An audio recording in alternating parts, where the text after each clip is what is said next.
Hola clase, vamos a empezar con las cordilleras exteriores de la meseta y concretamente con los Pirineos, que es una estructura que se formó de una fosa que separaba el macizo aquitano, que es la actual Francia, con el macizo ibérico, la actual España. En las presiones que se dieron en la orogenia alpina se va a levantar material del borde que va a dar lugar a ese eje central que tenemos en el mapa o el Pirineo axial, que son materiales fundamentalmente silíceos, o sea, estamos hablando de granito, también de crestones cuarcíticos, también hay pizarras, y cuyas máximas altitudes se van a dar en la zona central, en el Aneto, la zona llamada de los Montes Malditos, con la Maladeta y el Monte Perdido, y que va descendiendo más bruscamente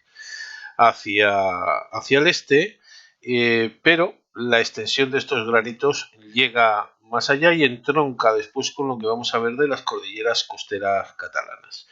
Mientras que aproximadamente sobre la falla de Pamplona acaban los montes y se acaban uniendo a lo que son los montes vascos que ya vimos y que, bueno, tienen más que ver con esas sierras laterales, que son lo que se denomina el prepirineo, que está tanto al norte como al sur de ese Pirineo axial, y que son materiales calizos, que van a quedar ahí, de menor altitud, ya que el eje central va a tener altitudes de 3.000 metros y que desde los 3.404 del Aneto va a haber numerosos picos que superen los 3.000 metros o que estén muy cerquita, y mientras que las sierras interiores, el prepirineo, es realmente más bajo. Pocos picos superan los 2.000 metros. Es obviamente una cordillera alpina más antigua que los Alpes, con una estructura bastante más compleja, y el prepirineo está plegado, mientras que obviamente el eje central, el Pirineo axial, está más fracturado. Se van a crear además después, posteriormente, un modelado por los ríos que va a crear valles transversales, de acuerdo, con lo cual las comunicaciones en principio son complicadas, ya que la comunicación entre valles solamente se va a dar por la depresión media, que recorre buena parte del sur de los Pirineos, pero se van a encajar, estos ríos se van a encajar, de acuerdo.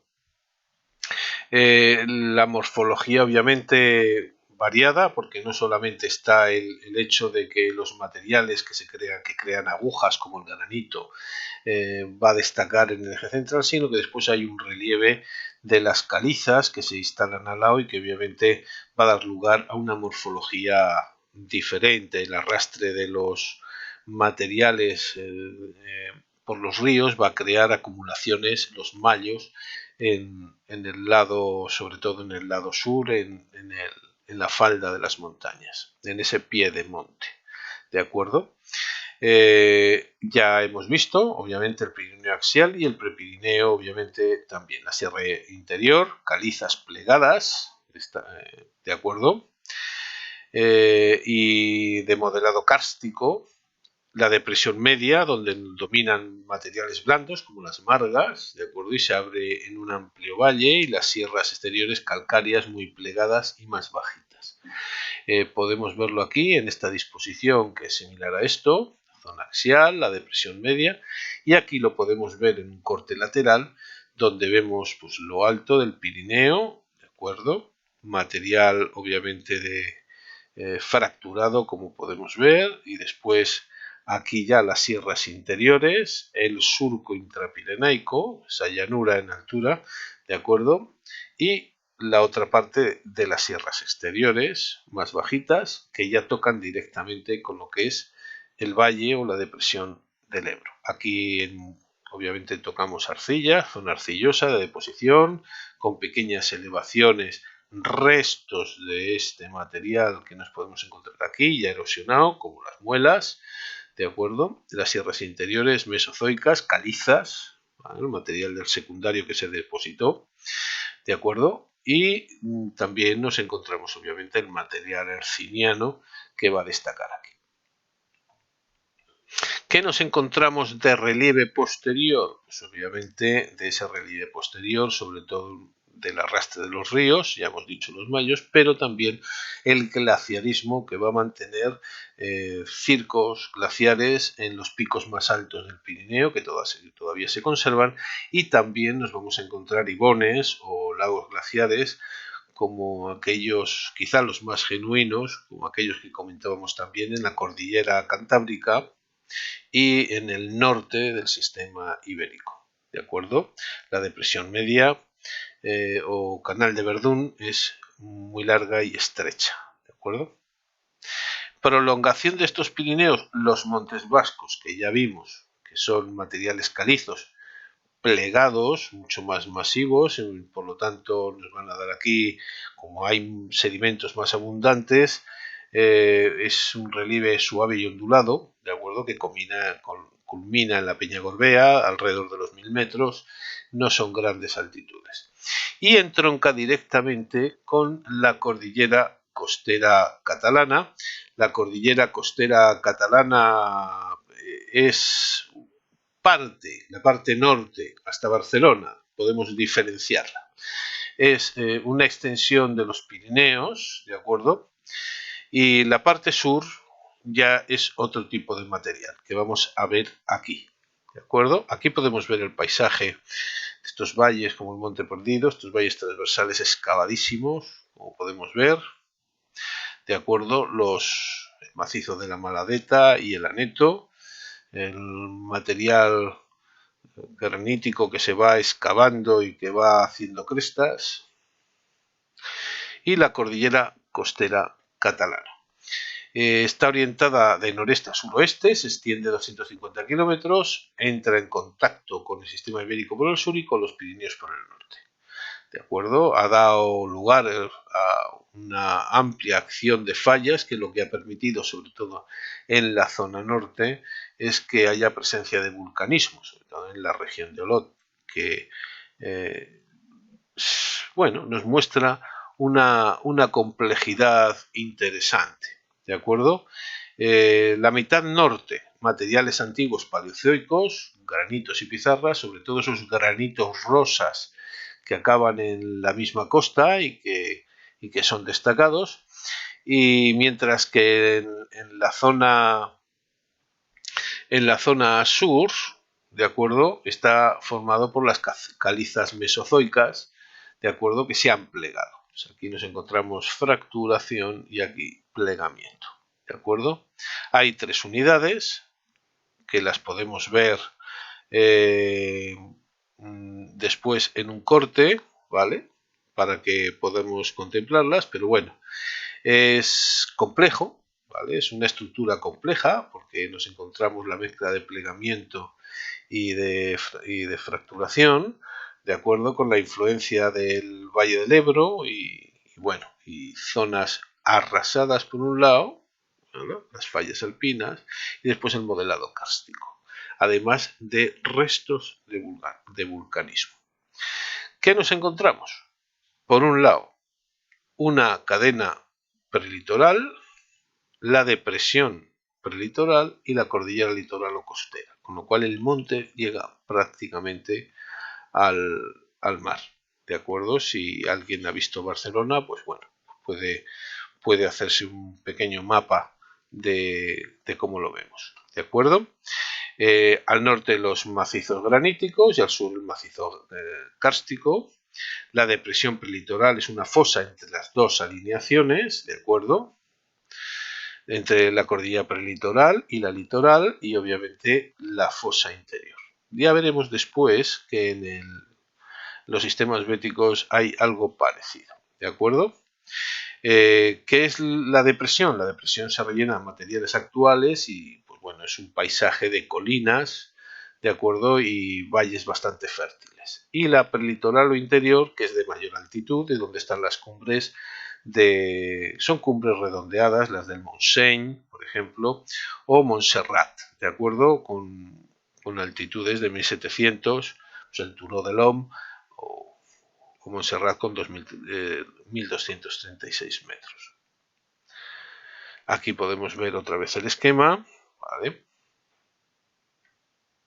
Y aquí podemos ver la cadena prelitoral, Montserrat, de acuerdo con esa estructura tan típica, de acuerdo, que es muy espectacular. La cordillera litoral, como vemos, más bajita, ¿vale? Aquí el Montseny.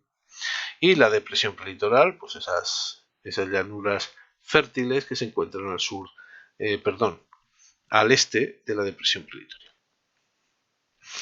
Y de aquí pasamos a los sistemas béticos, que se extienden desde el estrecho de Gibraltar hasta el cabo de la Nao y se extienden un poquito más llegando a lo que son las Baleares, y por el sur toda la cadena del Rif también es del mismo origen.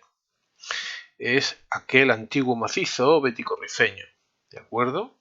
Después, en la era secundaria, las deposiciones en esa fosa marina, que lo que va a hacer es contener mucho material calizo, sobre todo las madras, calizas y demás, además de materiales, obviamente, que son propios de la erosión del material interno, y que obviamente va a surgir material como arenas, y que van a dar lugar a otras formas de relieve, sobre todo aquí en el norte, tocando con Sierra Morena y con el Ibérico, ¿de acuerdo?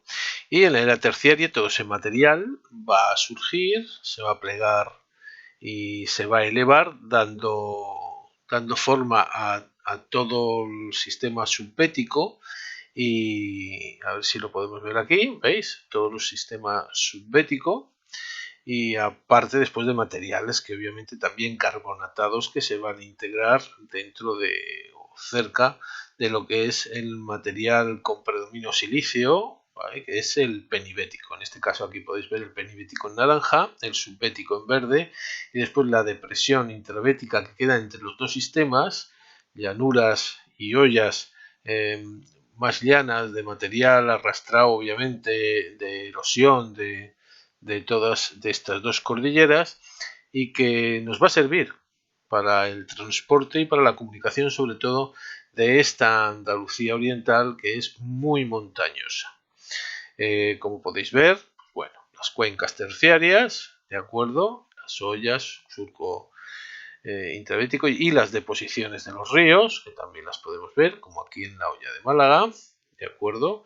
La cobertera tabular triásica que nos aparece al norte en contacto con el macizo hercínico de lo que es Sierra Morena, el subbético con predominio calizo y el penibético con predominio silíceo. Es una cordillera que ya es un conjunto de cordilleras del que ya hablamos, que tenía una estructura que se parecía a las que hemos visto anteriormente, donde se da una llanura intermedia propia o erosionada y después rellenada con materiales, y que nos va a dar lugar a esta estructura que podemos ver. Aquí tenemos un corte en el que podemos ver el Valle del Guadalquivir, el manto subbético calizo de todo ese material ya erosionado aquí, porque vendría aproximadamente aquí, ¿de acuerdo? Y aquí otro manto, ¿vale? El manto alpujarride, que llega hasta la zona de muy cerquita de Málaga, Vélez Málaga y demás, y sobresaliendo, empujado por todo este movimiento alpino, Sierra Nevada, con materiales fundamentalmente gneiss, ¿vale? Ortogneiss. El gneiss es un granito pero dispuesto en bandas horizontales, ¿de acuerdo? Pero sería una estructura muy parecida a la granítica, para que os hagáis una idea. Entonces aquí podéis ver la estructura, ¿de acuerdo? Y lo que nos queda es el relieve balear y canario. El archipiélago balear es una sucesión de las cordilleras subbéticas, ¿de acuerdo? Llegando al Puig Major, es el pico más alto de la Sierra de Tramuntana, que no llega a los 1500 metros, ¿de acuerdo? Después detrás de él hay unas llanuras, una llanura central y después una pequeñas sierras que emergen después como islas de Cabrera, Ibiza y Formentera, ¿de acuerdo? Menorca se diferencia del resto del archipiélago porque está vinculada con la cordillera costero-catalana, ¿de acuerdo? Por la naturaleza de la roca, ¿de acuerdo? Y su orientación. El norte de la isla, materiales paleozoicos, estamos hablando, ¿os acordáis de aquellos granitos rosas que comentábamos, sobre todo en la costa gerundense, que llegaban al mar, ¿de acuerdo? Mientras que el sur es llano y son materiales calizos. El archipiélago canario es fundamentalmente volcánico y va a dar lugar al pico más alto de España, en este caso el Teide. Todo es de naturaleza volcánica y lo que no vamos a encontrar obviamente son basaltos, ¿de acuerdo? Y algunos otros materiales propios de este relieve, ¿no? De rocas ígneas, ¿de acuerdo? Que van a originar este relieve muy espectacular por otro, además de los cráteres, las calderas, los roques de lava y los malpaíses resultantes de todo esto, ¿de acuerdo? Con esto terminamos y dejamos la última parte, que es las costas españolas, que la tocaremos en el último vídeo, simplemente para que se pueda hacer una descripción de estas.